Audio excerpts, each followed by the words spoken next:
নমস্কার বন্ধুরা, আজ আমি বানাবো দেশি মুরগির পাতলা ঝোল। এই দেখো কত সুন্দর হয়েছে।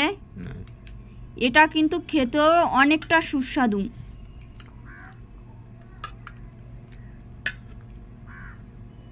এই তো দেখো তোমরা কতটা সুন্দর হয়েছে। চলো তাহলে প্রথমে আমি মুরগিটাকে পরিষ্কার করে নেব। আমি মুরগিটাকে গরম জল দিয়ে পরিষ্কার করে নিয়েছি। এই তো আমার হয়ে গেছে পরিষ্কার করা। এবার আমি এটাকে কেটে নেব। এই তো হয়ে গেছে আমার কাটা। এবার আমি মাংসর জন্য মশলা করে নেব। যেমন এখানে নিয়েছি আমি শুকনো লঙ্কা, পেঁয়াজ, রসুন, জিরা আর ধনিয়া। এবার আমি এগুলোকে মিক্স করে নেব। এই তো আমি মিক্সারে বসিয়ে দিয়েছি। এবার আমি এটা মিক্স করে নেব।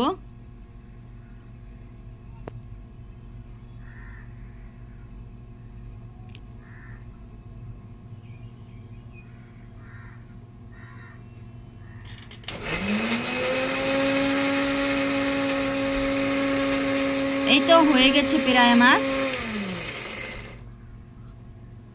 এই তো হয়ে গেছে আমার মশলা বাটা। এবার আমি এই মশলাগুলো মাংসর ভিতরে দিয়ে দেব। স্বাদ মতো লবণ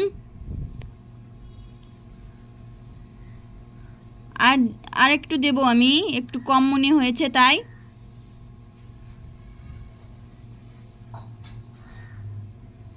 দিয়ে দেব পরিমাণ মতন হলুদ।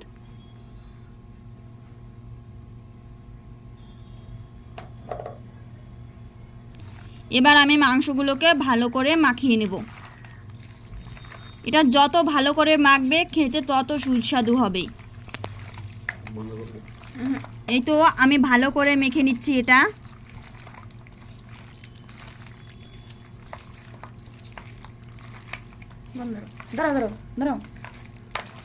এই তো হয়ে গেছে আমার মাখা। এবার আমি এটা আধা ঘন্টার জন্য রেখে দেব। তারপরে আমি চুলোয় বসিয়ে দিয়েছি একটা কড়াই। কড়াইয়ের ভিতর দিয়ে দিলাম সাদা তেল। তেলটা একটু গরম হয়ে আসলেই দিয়ে দেব এর ভিতর দুটো তেজপাতা। এই তো আমি দুটো তেজপাতা দিয়ে দিলাম। এবার তেজপাতা দুটো ভালো করে ভেজে নেব। এই তো হয়ে গেছে আমার তেজপাতা ভাজা। এবার আমি এর ভিতরে দিয়ে দেব মাখিয়ে রাখা মাংসগুলো।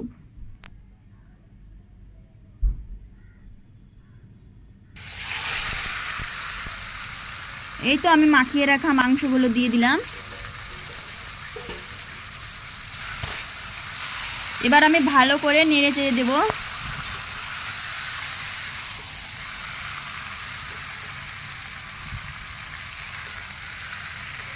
ভালো করে ভেজে নিতে হবে, যেহেতু দেশি মুরগির মাংস, সেজন্য এটা যত ভালো করে ভাজবে তত খেতে ভালো হবে।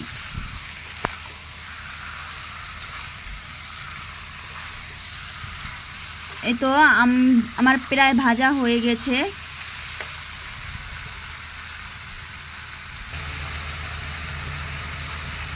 দিয়ে দেব থেতো করা রসুন। এই রসুনটাই মাংসর মেইন। থেতো করে রসুন দিলে মাংসর টেস্টটাই আলাদা। তোমরাও অবশ্যই দিয়ে দেখবে, খেতে কিন্তু অনেকটা ভালো হয় এইভাবে রান্না করলে। ভালো করে আর একটু নেড়ে চেড়ে নেব।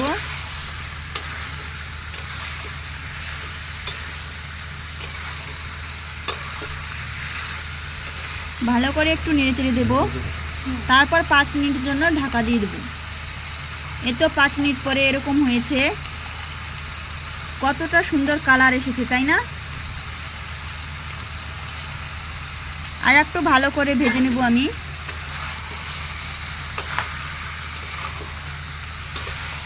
দেখো কত সুন্দর হয়েছে আমার কষানো মাংসটা। তোমরাও এরকম করেই কষাবে, যেহেতু দেশি মুরগি। হয়ে গেছে আমার কষানো। এবার আমি এর ভিতরে দিয়ে দেব পরিমাণ মতন গরম জল।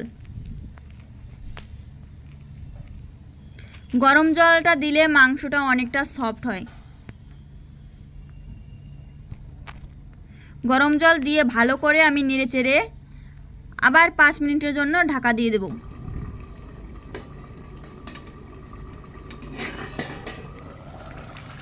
এই তো বন্ধুরা দেখো 5 মিনিট পরে এরকমটা হয়েছে। এবার আমি আর একটু নেড়েচেড়ে নেব।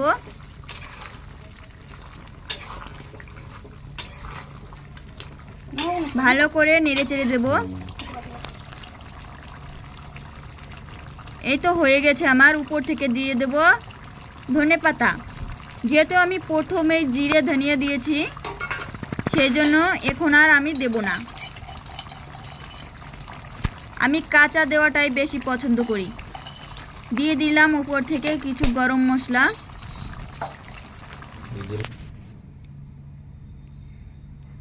গরম মশলা দিয়ে আমি ভালো করে নেড়েচেড়ে নেব।